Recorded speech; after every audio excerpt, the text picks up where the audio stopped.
Previously on Kenshi, Tale of the Blade.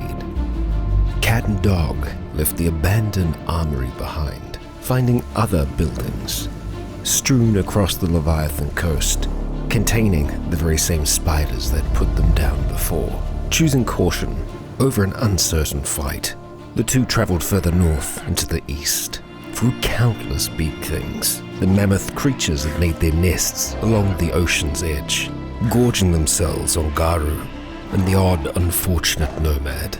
The continued travel rewarded Cat with a relatively undefended structure, the spiders choosing instead to spew out into the surrounding area, a problem for someone else. Within a masterwork set of samurai plate leggings, the kind that would belong to a hero of myth. But that wasn't Cat, was it? Kia ora, Legionnaires, Rycon here, and welcome back to Kenshi, Tale of the Blade.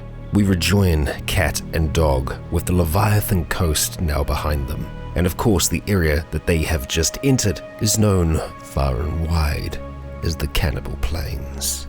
Named such for good reason, but as of yet, they've seen naught but these strange trees. Not even beak things made their nests here. Just like many of the places they'd explored so far, the ruins of those that came before could be found among the sand and silt. The remains of machine folk, skeleton muscles, eyes, strange electrical components. He could see nothing worth the space in his pack, but as they waited, searching among the ruins, a familiar sound could be heard outside. Beak things, or in this case, beak thing. The creature had wandered away seemingly from its pack, was quickly dispatched, the rain following its fall. The ruin proved an interesting distraction, but the coast still stretched on, and their path with it. And in the distance, Cat could see them, beak things, a whole herd of the creatures. It seems our initial assessment was incorrect. Not even the cannibals can keep the creatures away. Ever eager, Cat charges in.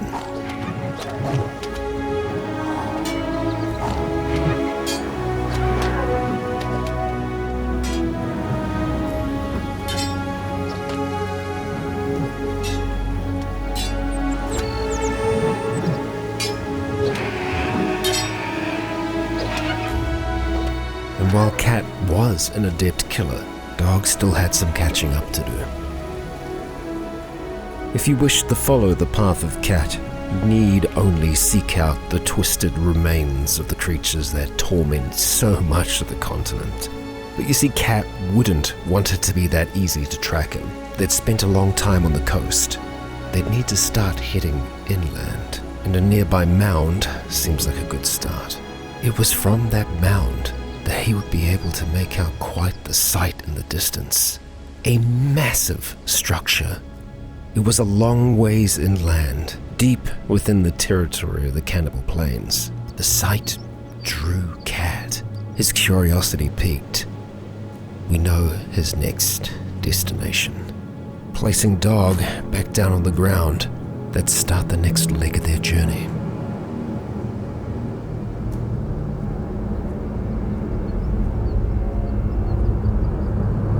The landscape shifted to hills, canyons, troughs, and as Cat traversed one of them, he could smell smoke. And not just smoke, fire, the scent of cooking flesh. The cannibals were here, but the duo prepared. Darting into the camp, they keep their eyes open for movement. The people here were smaller than Cat by a long shot, their weapons crude, and with no armor, the blade sliced like it would through butter.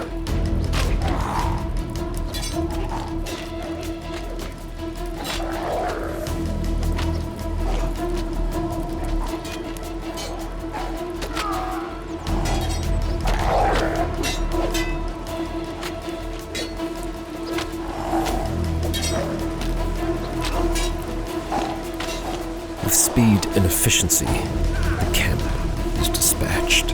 As the sun set, it was clear to Cat what was cooking on the cannibal's flames. His eyes dart around the cages, hoping to see someone still alive, but they all stand empty. There shall be no rescues here. And while there was no one to save, there were still structures to scavenge, each chest holding little more than a few cats and mounds of meat. As Cat moved between the buildings, Dog was seemingly content, watching over the survivors in the only way that Dog knows how. The next building contained much the same, with an added extra of rusted armor collected over a number of years. Reinforcements made their way towards the camp, slowly filtered down from the surrounding valleys, yet they would be quickly dealt with. The final shack held more mounds of meat and dissected eyes, but to Cat, something wasn't right. It was too quiet outside. Dog had fallen. More reinforcements had arrived.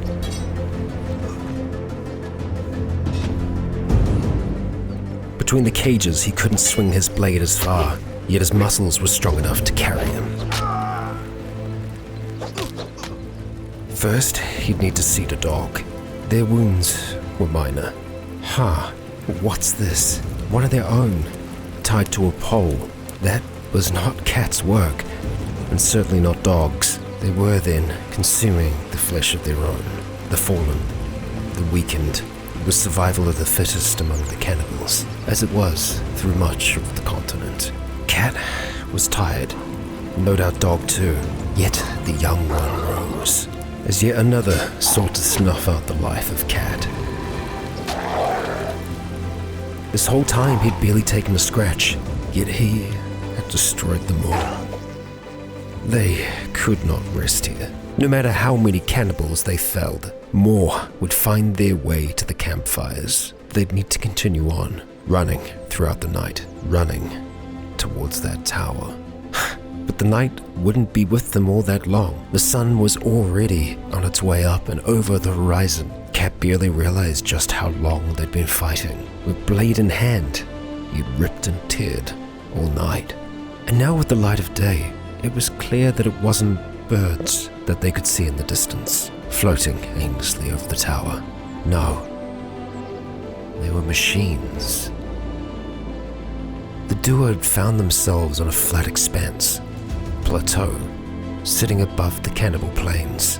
Dog running further ahead, eager to reach their destination. Cat, not so much. This building was an omen. He just couldn't tell if it was good or fell.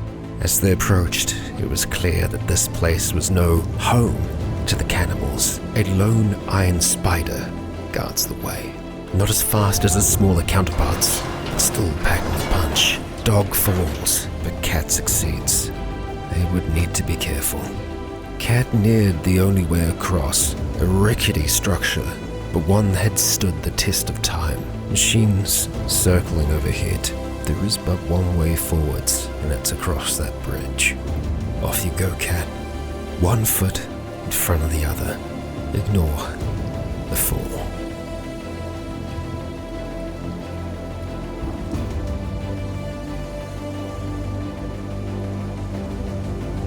Now safely across the other side, he'll need to leave Dog behind, and his pack too. If he has to fight in there, he'll need every advantage he can get, and weight will just slow him down. Would you look at that? Dog, already back up on their feet. Even so, we'll be staying here. Cautiously, Cat approaches. No doubt, sneaking will do little to help here, especially carrying the heavy blade, and the considerably noisier samurai plate leggings. Even so, it stilled his heart and gave him courage, even if it was false. Forwards you go, Cat, into the unknown. What's the worst that could be waiting? Strange. The floor is empty, all but for a trail of items. An ancient science book, a capacitor, bread and other items strewn across the ground. No, not strewn, placed in a line, a breadcrumb trail leading up. And it might just be his imagination, but Cat could swear he could hear the sounds of footsteps. Cautiously, he approaches the ramp, past the bread, capacitors, and first aid kits. Just what could be waiting? Oh, that answers that. Cannibals. Countless cannibals. This was no ruin of the machines. It was a city for the flesh eaters. Perhaps it was fear, or maybe caution. The cannibals were picking their fight. They nipped at Cat, attacking in his blind spots. And then a sound. Dog is here. Loyal as ever, Cat is not alone in this fight. The blade swings, and the cannibals fall. Yet their numbers still far outweigh Cat and Dog. His companion is down. It's just on you now, friend.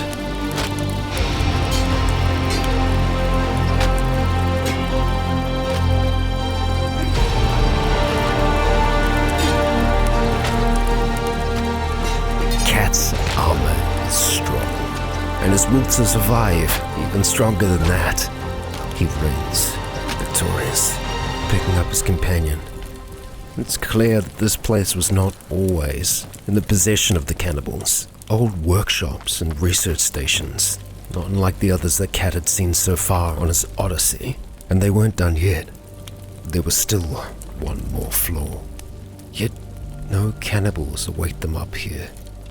Just cages, all empty, yet stained with blood.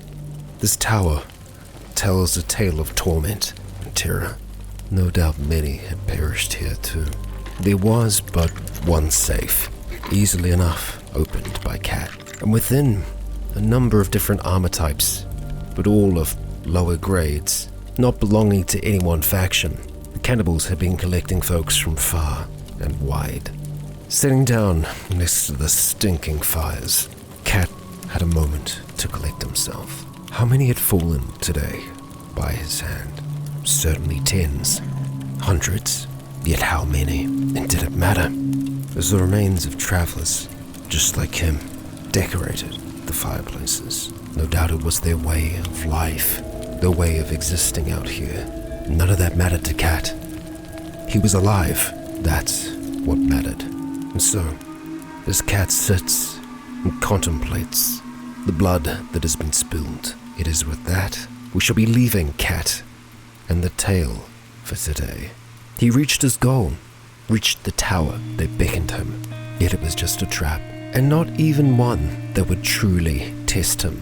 Yes, the number of the cannibals is great, but their skill with a blade leaves a lot to be desired in one who seeks a true test. No doubt, this is not the only tower strewn throughout these plains, but Cat will not linger here. No, he will continue on, trekking along that coast, with the ocean always slightly in sight. Perhaps he will circumnavigate the continent.